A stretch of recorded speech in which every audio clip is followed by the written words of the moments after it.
Welcome everybody. This is the second part of this topic when the orientation of a car is animated, and therefore all of the position and rotation transformation has to be calculated in the background. So in this video we will show how to do the three-dimensional transformations for position and orientation, and some kind of Python environment will be also provided for that. In a nutshell, we can summarize what we are going to do. Exactly the same what we have done in 2D, but now everything will be 3D. We have a simplified car geometry. Again, this is something super simple.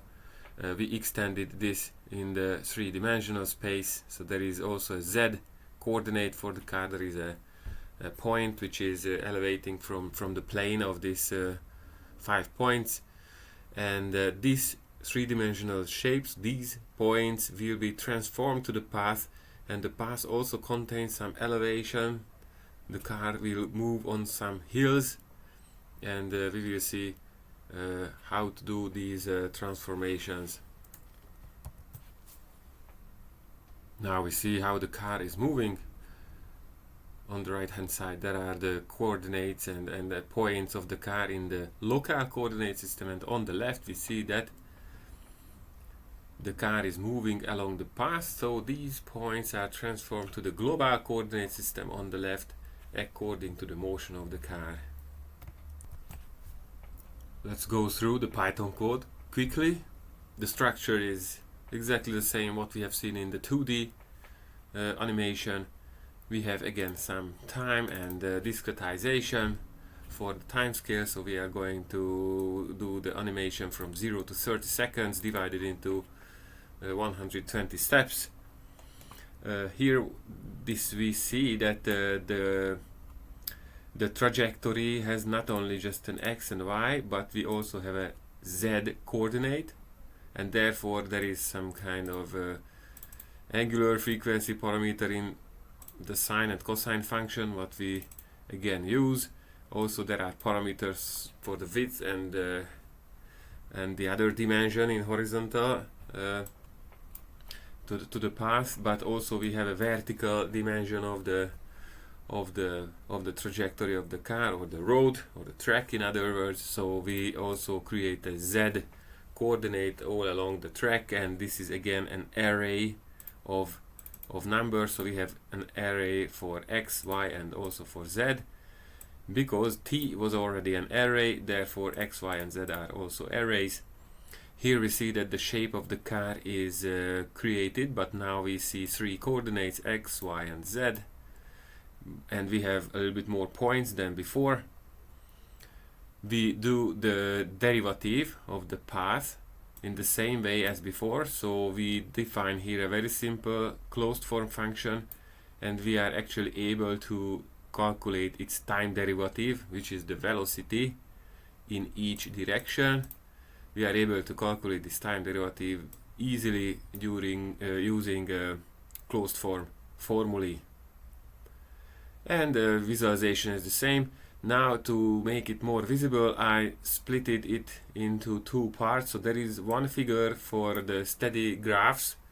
The one graph is the time histories for the coordinates, and the other graph is the shape of the car in 3D.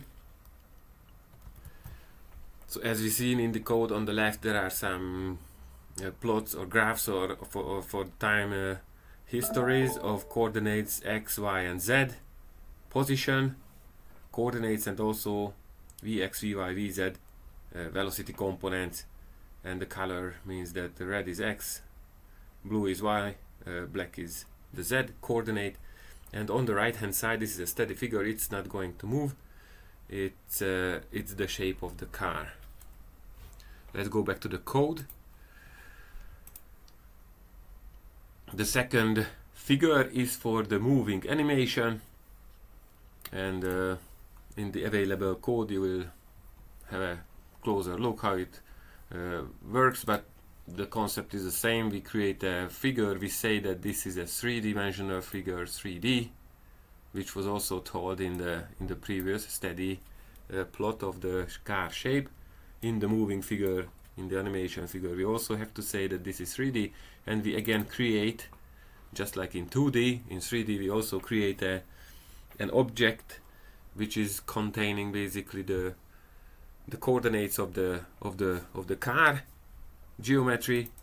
But of course we need now 3 variables, so x, y and z coordinates are plotted, and basically this anim car variable will be always updated.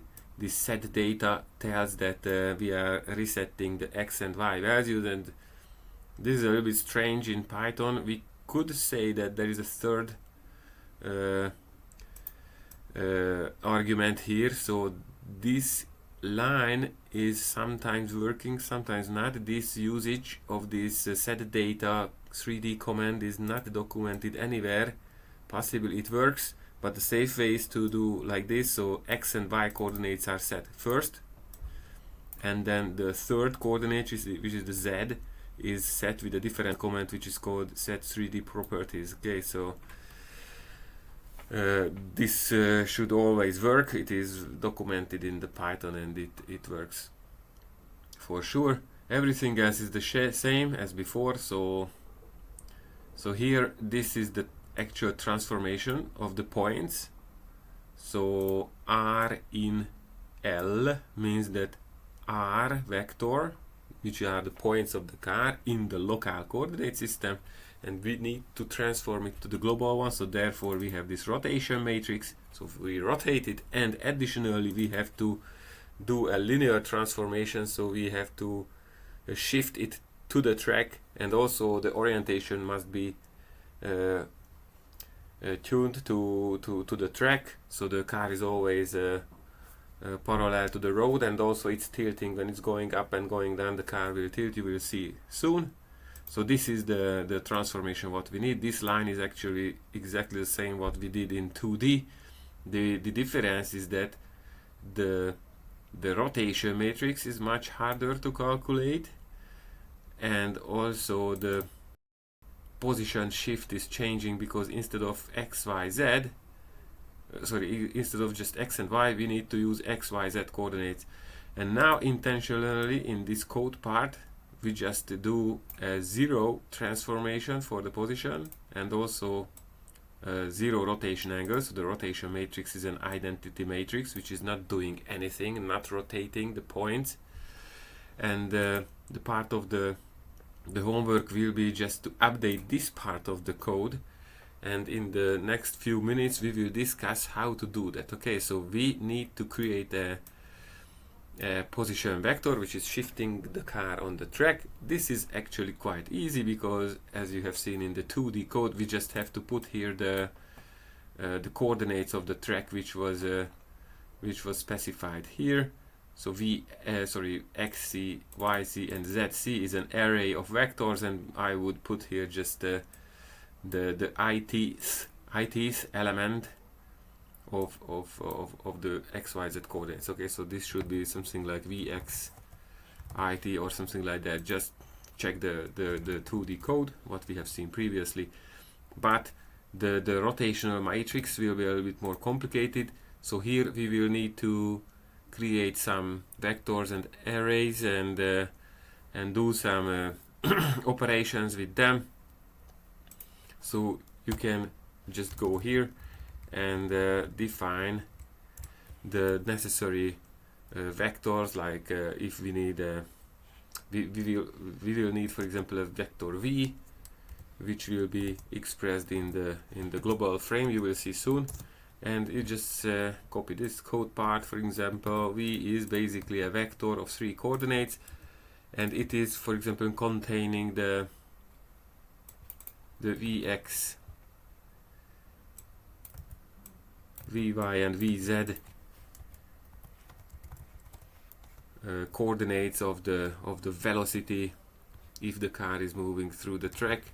And of course, again, we need the ith element of all of them. So this is how you do it, and you can do some manipulations, because we are now inside a for cycle. So we take a time instant and we calculate everything in that certain time instant, and we will get finally the rotation matrix. So let's summarize what we did in 2D. So in the 2D case, we had the path, and at a certain time instant we said that the car is here on the path, and we know that the velocity vector is parallel to the path. So this is vector v, and we are actually able to calculate the angle of this vector, which will be identical with the angle of the car. So this alpha angle or theta angle is showing you the direction of the car or orientation of the car. So this should be the car shape. Yeah. And basically what we've done is to put together the rotation matrix based on the theta angle. So we had some rotation matrix like cosine theta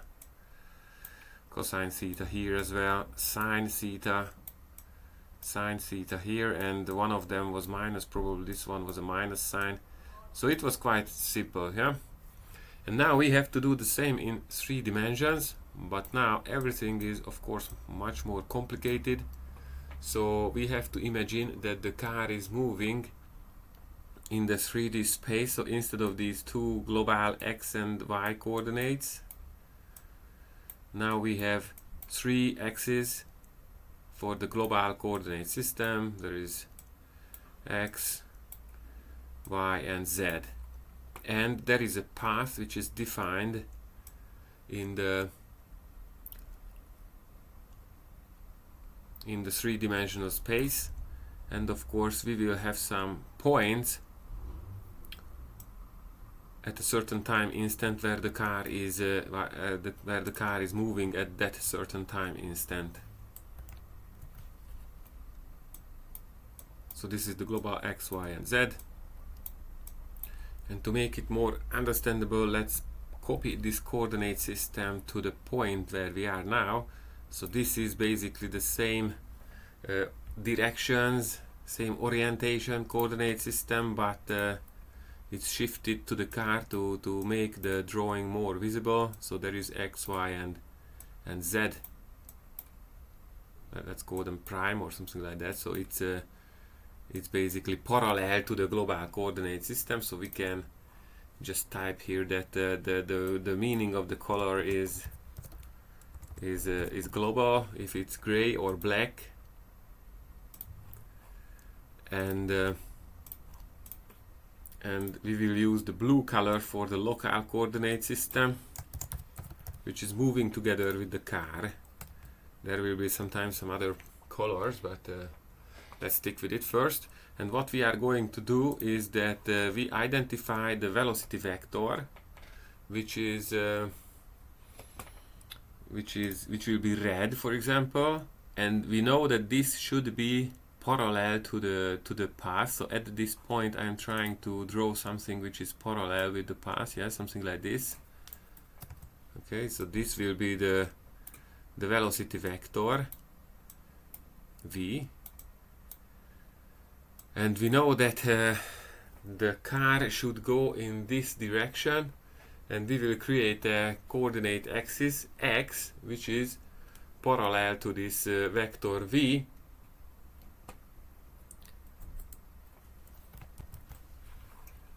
because for now of course we need to know what is the coordinate system for the car. So if we look the car from the front,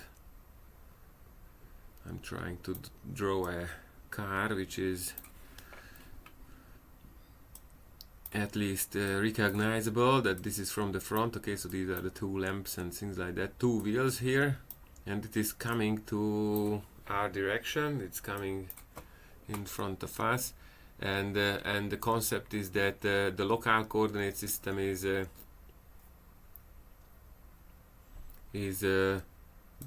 the point, the x coordinate axis is pointing towards us. This is y coordinate system here, this is x pointing in the direction of the car, and therefore the z axis is upwards. So therefore we have to say that the axis x is parallel to the velocity, right? I elongated the velocity vector a little bit to make it more visible, because the length of the velocity vector can be anything, but these basis vectors or base vectors of the coordinate axis has unit length, as well as the x-axis, which is moving together with the car. And let's use some notation for it. So let's okay, let us use just the color for the sake of simplicity. Okay, so blue x means that this is the local coordinate axis, and gray x means that that is the global one. Yeah. So this x is moving together with the car. If the car is rotating, the x coordinate is rotating with it as well. And the next step is that we have to do this calculation basically. So the x coordinate axis is then mathematically obtained by just taking the velocity vector and dividing the velocity vector with its length, or we have to normalize the velocity vector, and we can just do this operation, and with that we will obtain the vector x. And in Python you just say that v divided by the norm of v. It's very simple.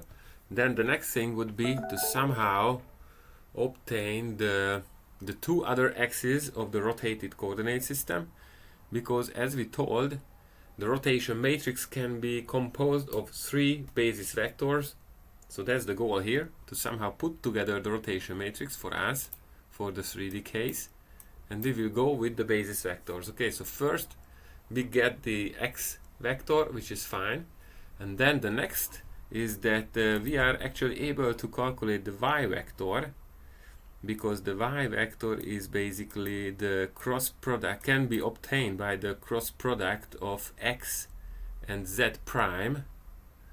Okay, so this will be the cross product of x with this z prime, and yeah, you have to check it on the internet or anywhere. So if you create the cross product of 2 vectors, what you obtain, the resulting vector, will be perpendicular for both terms here. So y, if I do this, y will be perpendicular to the x and also perpendicular to the z prime, which is good, because then it means it will point in this direction.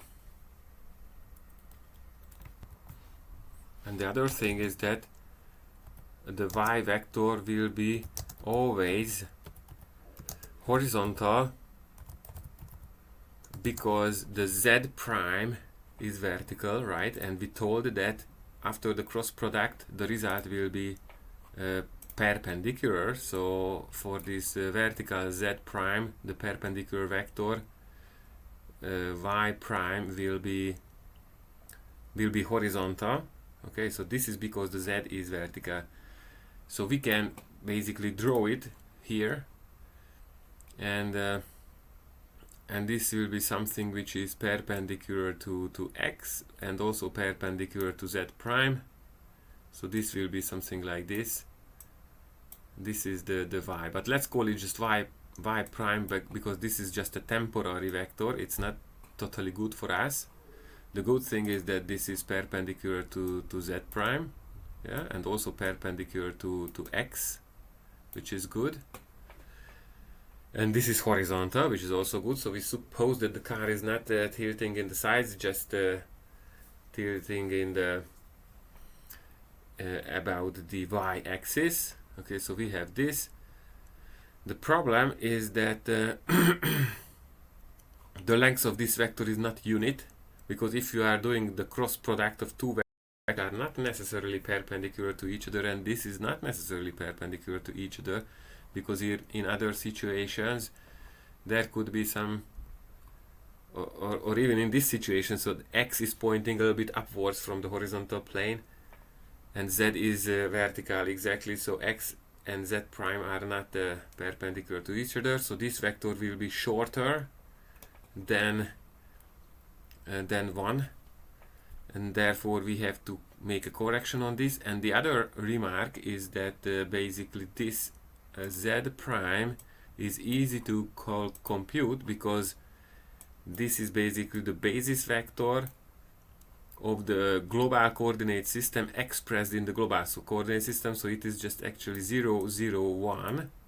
So you will just substitute here 0, 0, 1 always, and instead of x we substitute this stuff here, came from the velocities. Yeah. Okay, so the next thing is that we have to calculate the real y vector, which has the length, which is unit. Okay, so and you use the same trick what was done up there. Okay, so we just take y prime and divide y prime with its own length or norm. Okay, and then you will get the y coordinate, and we can actually distinguish them by using some colors. Okay, so y prime will be purple or magenta color, and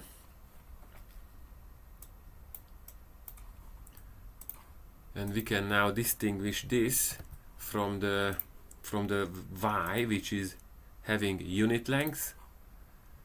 Okay, so this has unit length now, and we can draw another vector which is having the same direction, but the length is unit. Okay, so I'm drawing something like this. Actually, the drawing is not totally correct now, because of course y will be always shorter. Sorry, y prime, the pink one, will be always shorter than the real one. But let's get through it. Okay. Okay, let's make it correct. So I corrected the drawing, and now the pink vector is shorter than the blue one in y direction, because here in this cross product you had, in this drawing at least, less than 90 degrees between x and z prime, so therefore the resulting vector is shorter than 1, and we are doing this correction. Okay, let's go ahead.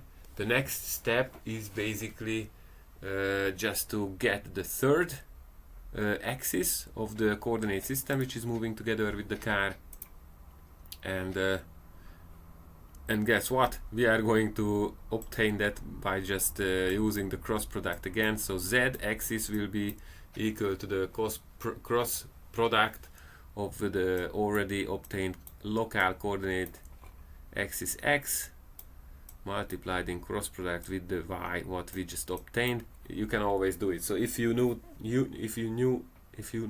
two vectors of a coordinate system, two basis vectors, the third one is always possible to obtain by just a cross product. This is super useful. And now the lengths will be okay, because x and y are already perpendicular to each other. Yeah, because y was obtained by a cross product from x. So it is guaranteed that x and y are already perpendicular to each other. So therefore the length of z will be again a unit length. So everything seems to be fine. And finally, the last step is to put everything together. So the goal was to obtain these three basis vectors, x, y, and z, and we just put them together in the rotation matrix. In Python you can use this np.block command. Okay, so in Python you say that numpy.block, and you put together the arrays. Okay, so this is super simple, and basically we just have to copy next to each other these three vectors: the x, which was obtained from the velocity, the y, which was obtained from the cross product of the velocity and the global coordinate z, and then calculated a norm or normalized later on, and finally we have this z. Okay, and we can actually repeat the same drawing just to make it super understandable. So I just elongated the trajectory, I moved the car here, and I'm going to put a parallel coordinate system again here. So this is the coordinate system which is parallel to the global one, and let's say that here we have a vector v, of which the direction is something like this. I try to draw something which is parallel to the track, yeah, and it can be actually quite long, so we don't have to draw a short vector like that. So this is the velocity vector.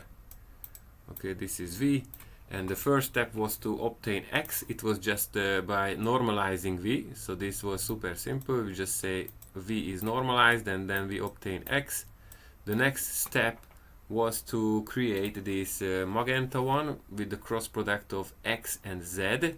So now it will point somewhere this direction. Yeah, so this will be coordinate axis y. But this is not good, it is just y prime, because this is shorter than necessary, because x and z are not perpendicular to each other. So we normalize y prime again, and we will obtain the y without prime with the unit length. This is good for us. And now with the cross product of x and y, we are actually obtaining the new z axis, which is something like this.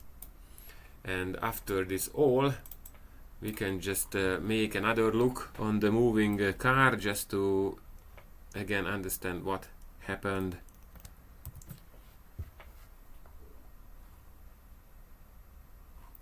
We can even rotate the whole stuff.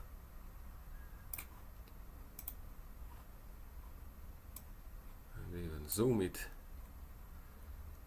So you see that the car is actually always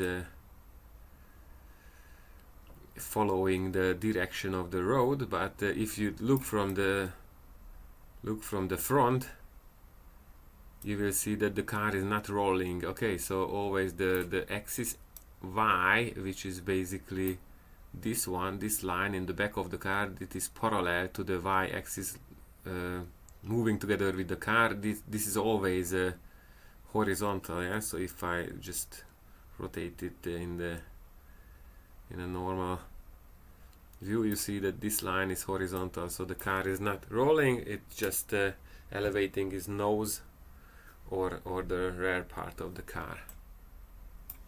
Thank you for your attention and good luck with this Python implementation.